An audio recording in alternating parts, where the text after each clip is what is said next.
Time is a flat circle, but sound is a line. It travels out forever into the void. Welcome to the archives. I am the Archivist. I dwell in the spaces between what you know and what you fear. Today we open the first file. They say seeing is believing. I disagree. The eyes can be tricked by light and shadow, but the ears never lie. The ears hear the truth screaming in the dark. In this file, we examine the echoes. Voices without bodies, signals without sources, from the upper atmosphere of the Cold War to the crushing depths of the Pacific. Most people cover their ears. They want the silence. You are here because you want the noise. So, put on your headphones. Turn off the lights. Let us begin. Turin, Italy, 1957. The space race is not yet a race. It is a war. And on the outskirts of the city, two brothers are building a weapon. Not of steel, but of wire. Achille and Giovanni Giudica Cordiglia, amateur radio operators, geniuses. They built a listening station capable of intercepting signals from both Cape Canaveral and the Baikonur Cosmodrome. They heard the Sputnik beep before NASA. They heard the first dog Laika breathing in orbit. And then they heard the heartbeat that shouldn't have been there. We were listening to the frequency 20,005 megahertz. It was silent. Then thump, thump, thump, a human heart dying. Official Soviet records state that Yuri Gagarin was the first man in space in April 1961. But the brothers' tapes suggest he might have simply been the first to survive. May 1961, the brothers pick up a new signal. It isn't a heartbeat this time. It is a voice, a woman's voice. Listen closely. Conditions growing worse. Why do you not answer? I am hot. We leave the I see vacuum flame. of space, yet the silence does not follow us down. In fact, it gets louder. Chapter 2, The Architects of Static, Mindworks Media, where mystery meet reality.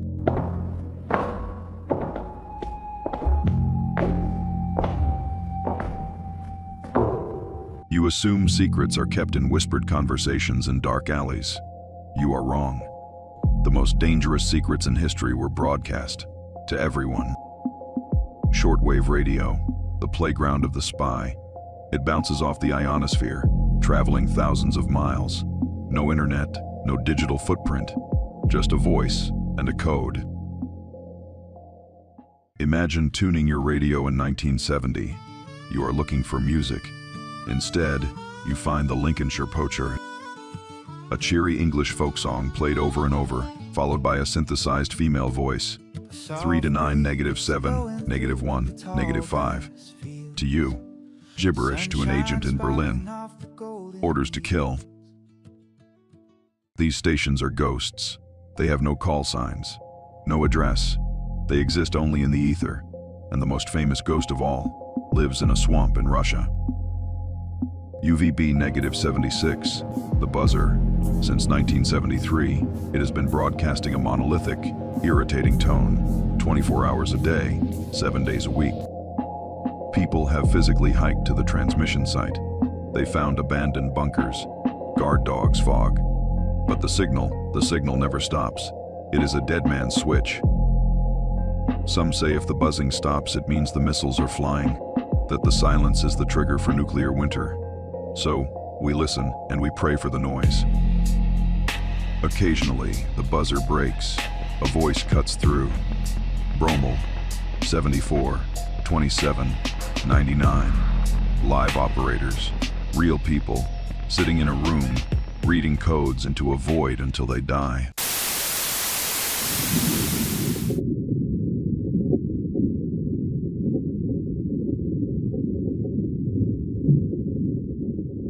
Air is thin, it forgets, but water remembers. Water carries a secret for thousands of miles without losing a single decibel. We mapped the moon in 1969. We mapped Mars. Yet, 80% of our own ocean floor remains a blank page, a shadow on the map.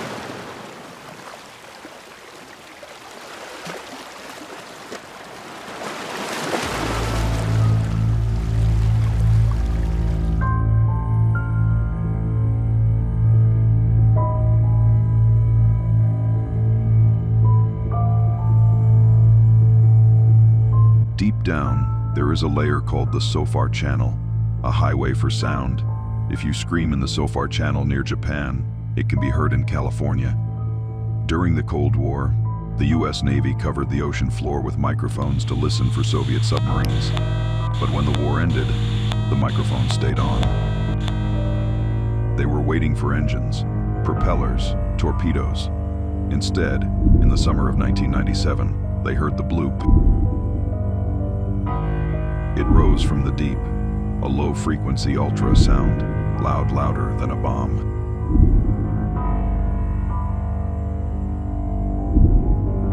Scientists did the math.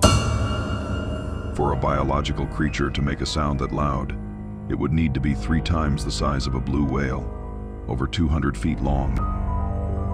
NOAA eventually claimed it was an icequake, a massive shelf of ice cracking in Antarctica. A logical explanation, a safe explanation. But the coordinates, they pointed to a remote corner of the South Pacific, a place recorded in fiction as the sunken city of R'lyeh. Coincidence, perhaps.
We have traveled from the burning edge of the atmosphere to the crushing darkness of the abyss. We have heard the ghosts in the machine. Space, radio, the ocean, they all share one thing. They are vast, they are indifferent to us, and they are never truly silent. Man fears the dark, but I believe what we really fear is what we might hear within it. The signal that confirms we are not alone. These files, the cosmonaut, the buzzer, the bloop, they are just echoes, symptoms of a universe that is much stranger than we are allowed to believe. I keep them here, in the archive, because memory is the only defense we have against the void. If we forget them, they disappear for real.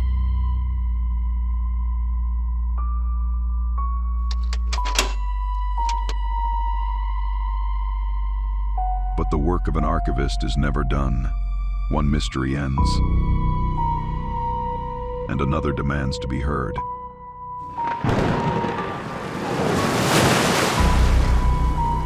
Next time, we leave the machines behind.